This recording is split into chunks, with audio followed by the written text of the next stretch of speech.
Yo, welcome back to the Spotlight here on rockstardreams.com. I'm your host and editor-in-chief of RSD, Keegan. As always, we are dedicated to sharing rad backstories, one artist and band at a time. Before we kick the show off tonight, got to thank our friends at Highball Energy for hooking it up with the sick swag big truck out here. And I'm about 5 of these Highball Energies deep, so this might get weird. So thanks Highball for that. Check out highballer.com for all your organic energy drinks. Good stuff. You know what's cool, guys? We are on with Shinobi Ninja, Brooklyn, New York based. We've had these guys on the radar for a while. Shinobi Ninja, stoked to have you guys on the show tonight.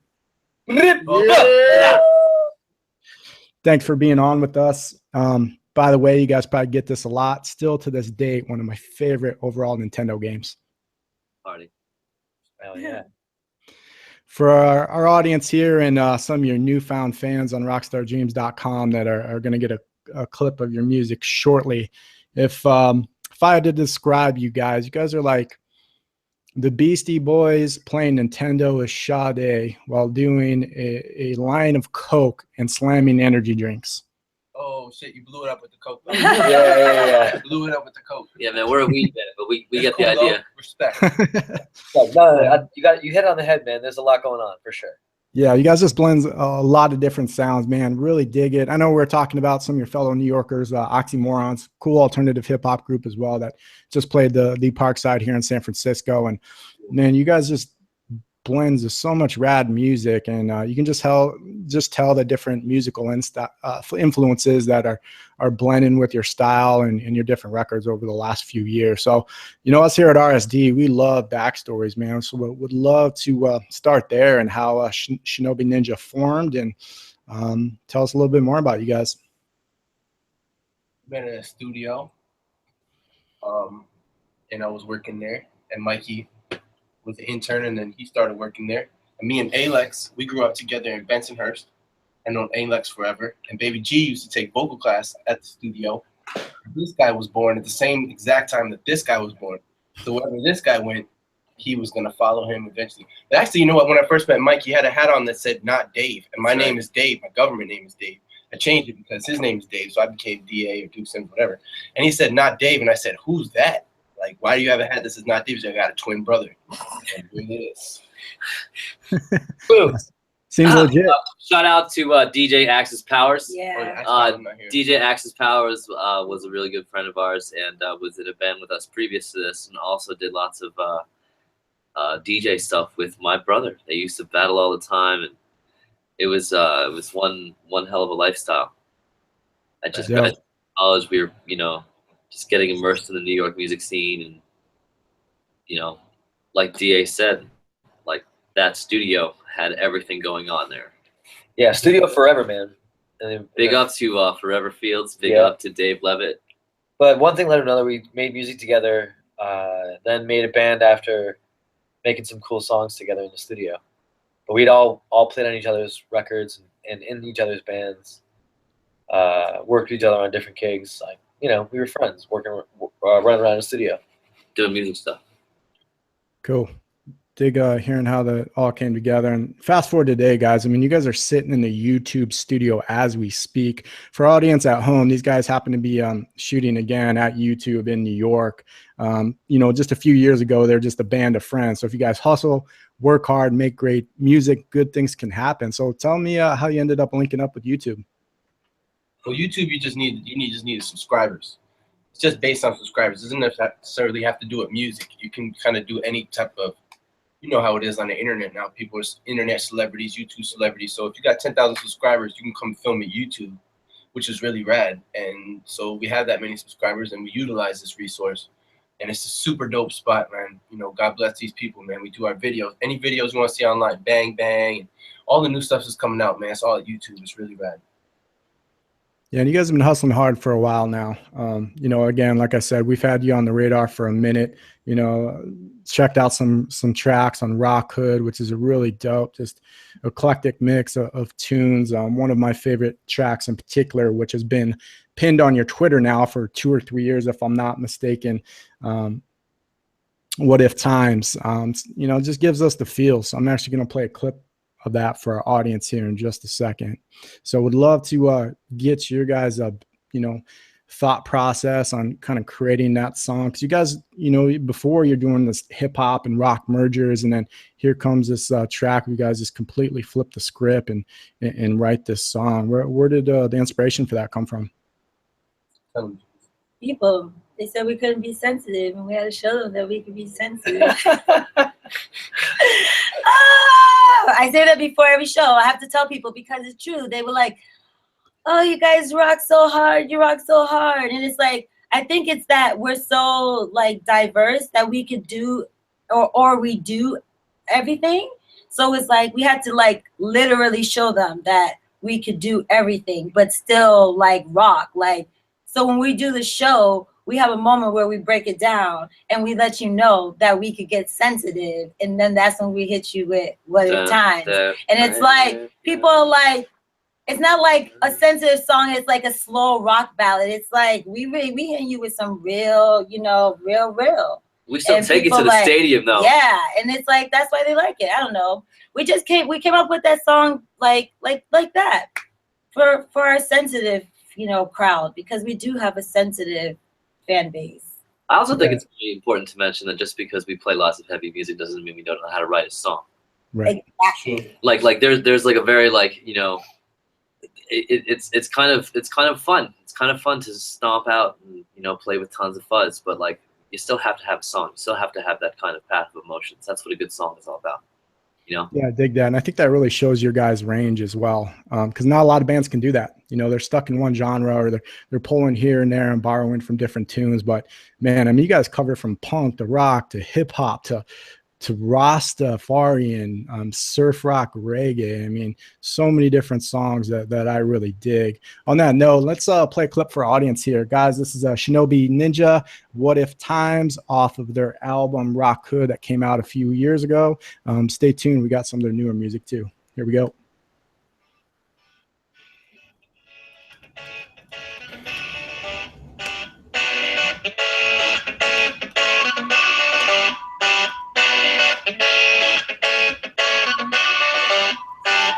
That guitar riff, though. What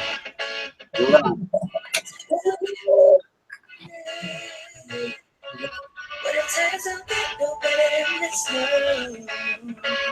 What if times don't get no better than this? Wait for it.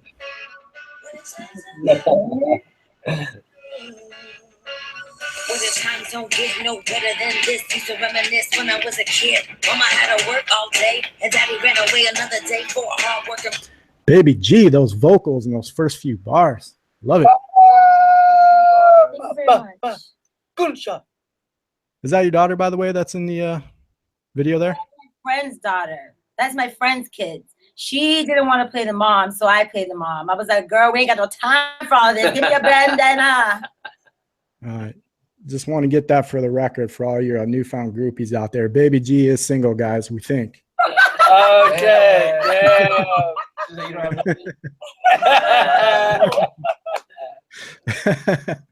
All right, guys, let's fast forward here a little bit, because again, this is off your album Rock Hood. It's available on iTunes now, guys. Just search Shinobi Ninja or Rock Hood, you'll find it. You guys came out with a record last year. Let's call it an EP, Artistic Visions, where you guys really change it up on this, man. A lot more melodic melodies. You know, it's kind of some more ballads in there. You kind of hear some more kind of lighter undertones, more alternative. Kind of talk about the making of that album, and you know what you guys are going with as far as vision going forward here. Artistic Visions is an interesting album because we had been making records in the studio and like kind of like, you know, doing these really elaborate productions for Rock Hood and Escape from New York, and we kind of just wanted to be free and do something different. Like all those songs were written, I think it was like 4 hours every day for 5 days. Each song is a day.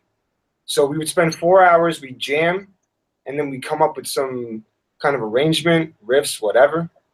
And then would you guys put the vocals on the next week, right? Yeah. Yeah.